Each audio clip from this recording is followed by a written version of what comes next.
that when I was a child, I spake as a child, I thought as a child, I understood as a child, but when I became a man, I put away childish things. For me, it had two stages. At the age of about 9, my mother pointed out to me that there are lots of different religions, and I realized then that the one I was brought up in wasn't the only one, and there was no special reason to believe in that one. So that shook my confidence.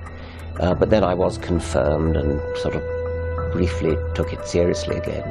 And then at the age of about 15 or 16, I discovered Darwinian evolution and realized that the one remaining argument for believing in a God, which was the argument from design, the beauty of living things, was blown out of the water. Then I became a proper atheist.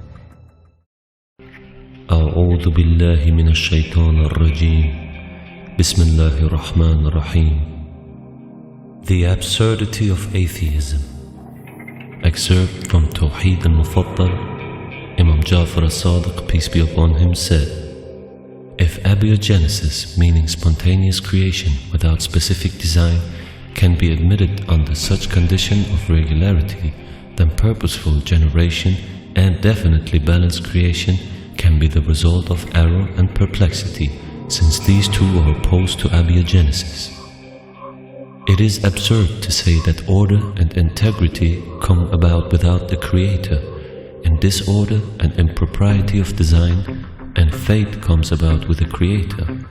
He who says this is ignorant, because anything produced without design will never be exact and proportionate, while disorder and contradiction cannot be found within orderly design. Allah subhanahu wa ta'ala is far above what the heretics say. If an infant were born with full intellect, then he would have been overwhelmed by the world around him.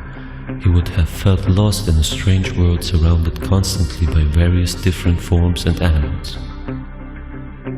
It would be similar to a man who migrates to another country after being in prison for a time. If he has full intellect, then you will find him to be overwhelmed and lost, for he will be unable to learn the new language and local customs quickly.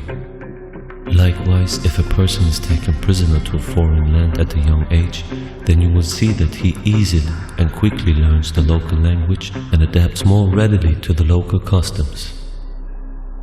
Also, if a child were born with a mature intellect, then he would feel shame and disgust at having to be cared for the way a mother cares for her child, feeding, clothing, and cleaning him. If a child were born with mature intellect, it would also cause the adults in charge of the care to not have the same feeling of fondness and concern for the child as they do a child born without a mature intellect. This is why a child is born into this world, while being completely unaware of the world and what lies therein. He sees the world through his limited understanding, and therefore does not become overwhelmed by it.